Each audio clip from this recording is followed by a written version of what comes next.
Hey, hey, hey, Mama TC's back in the house. That's Lady TC Knows. I'm Y2B. That is Ladii. TC sings jazz. Yeah, let me show you both of them. Holy Watchers, Divine Messengers. Yes, I'm talking to you, my chosen ones, my chosen families. So yes, I just gave you some wonderful news. This is part 2. We done dove right into it. Listen, I just found this out in evaluating all this information. We have awakened. We're fully awakened now. And your pineal gland is open. It's been open. This is the funny part. In receiving this information, they basically were saying, listen, you've been ready and you've been awakened and your pineal gland been open. How else you listen? For you to be here on this site as a chosen one. And the way you explore all over the Y-tube and on the TikTok, because you love all this information, that's the clear sign right there that you've awakened. It's just there's levels to the process. You know, people say there's levels to this ish.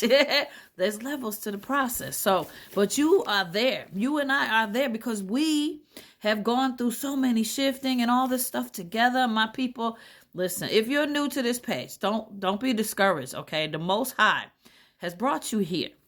And you can always go back to my very beginning, which is November 30th, I believe, 2024. I don't know if the date is so... It was the night of that blue supermoon. It's when I began. But if you go on YouTube, and I gave you the handle, it's also in my bio and it'll be in the description. Scroll down from the top. All of them start with chosen ones. And chosen ones this, chosen ones that. Just scroll all the way down to November 30th to start from the beginning. Each video is just 10 minutes each. There's over 100. You don't have to watch them all. But it really, we discuss so much things and we go through things together, the shifts, the changes, discovering the truth about everything. And we also touch base on the struggles of chosen ones and how you've had to deal with some certain circumstances in your life and negative people, narcissism, gaslight. We go over so many, we get into Antarctica and all these subjects that some places don't allow you to talk about. We get ham, we go deep. So anyway, I'm cutting into this time here. Basically, I'm talking to my chosen ones here that are awakened. These 7 signs I'm giving you, we just went on over the first 3. They were, you no longer feel separated and isolated from universe, number 1. Number 2, your intuition guides you without doubt. And number 3 was you no longer are controlled by material desires. Number 4 was where we left off. You embrace solitude and peace. You have to understand. You have finding yourself. You've learned peace with the isolation. Now that things have changed, you don't fear aloneness anymore. Okay, so your connection to the divine, now you crave it and you guard it. You guard your peace, you value it. And the inner voice, you hear it clearly. You recharge, you're in alignment and you have clarity. You no longer entertain any disruptive energy messing you around. You choose your interactions carefully. You'd rather be alone than be around drama or connections that are dramatic. And now you must be positive. And you know them positive people are the ones you only want to be around. You're not going to be around draining people. You're very selective. There's no more restlessness with you. You're content because you enjoy your own space. This level of power that you've reached is so powerful. You are calm. You're embracing your authentic self. You belong to yourself. You know, so many people cannot be alone with their self. They can't be in solitude. There's some people that just can't be alone with their own self. They don't know how to do it. And that's why I said, if you scroll back, I'm not like beefing up my videos or nothing, but if you follow this journey with me in my Chosen One series, we talk about isolation and solitudeness. And we talk about how to do it and everything. It gives you a little description of doing it. And this is why we get into meditation, because the best thing you can do for yourself is learn to be alone and love yourself. And the way to really do that is when God puts you alone with him. That's when you begin to love yourself, protect yourself, take care of yourself. And everything that has to be cleaned up about yourself, that's when you do it. And we follow these ways of meditating and releasing negative stuff. That's how you do it. That's how you get here and then kapow. Okay? So yeah, y'all, it's time to be happy because you have completed that part of your journey. There's no more running from yourself. You've discovered the universe within yourself. Okay? It's all new. And number 5, we're moving on. You naturally attract people who need your light. You are a great, great, great beacon of light. They seek your presence and truth. And the strongest sign of you becoming a beacon of light is people gravitate to you. The universe is guiding them to you. Your spiritual evolution has arrived. The strongest sign of your awakening is that your light is so bright. It's so bright, some people can't even handle it, honey. You know, we've talked about that, your shine. Back in the older days, down south, they called that child got that shine on them. That's that shine. It's shining. That's your gift. It's a gift, an extraordinarily powerful gift. Not everybody could see your auras and stuff. You're going to be starting with the third eye open to be able to, you sense the energy. You may not be able to see auras, and that's another section of videos I'm going to do on next. So anyway, it's a sign of your awakening that is the strongest. People sense you've changed, and the positive, calm aura of your wisdom is evident. You are a guide now. And many that come around you got to understand this part, though. They're not willing to grow. Some people, you got to understand. It's like when you go to church, right?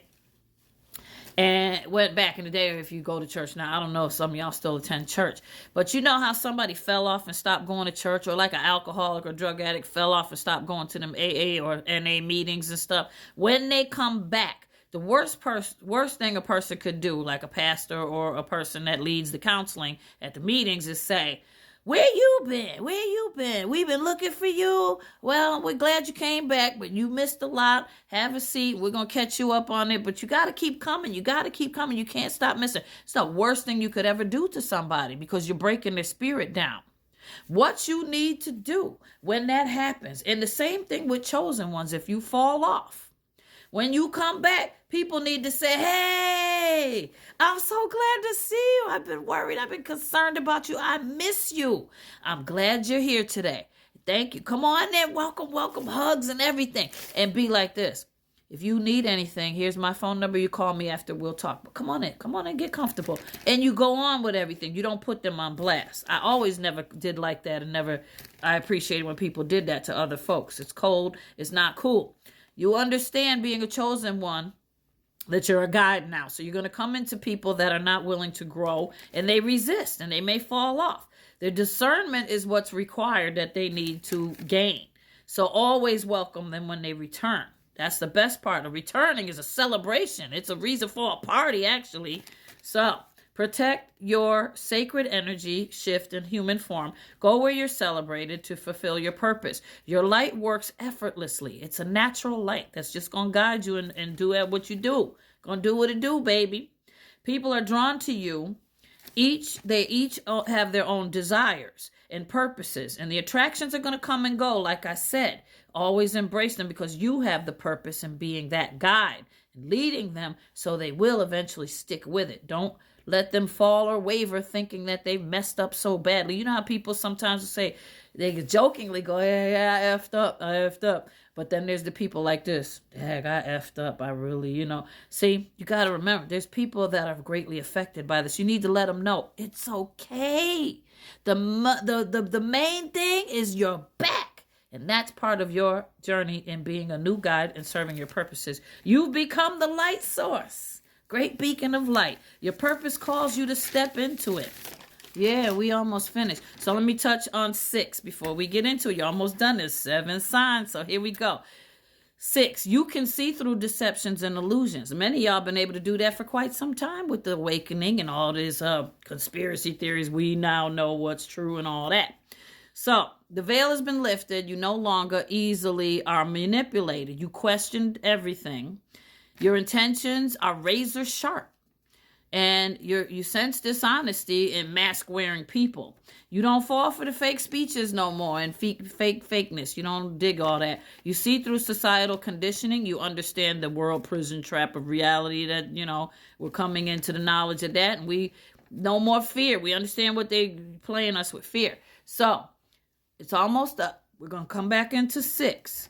Going back over fear and the design, okay? So stick with me, because we're almost finished, and I got a great, great message about your awakening right after this. So I love you, holy watchers and divine messengers, okay?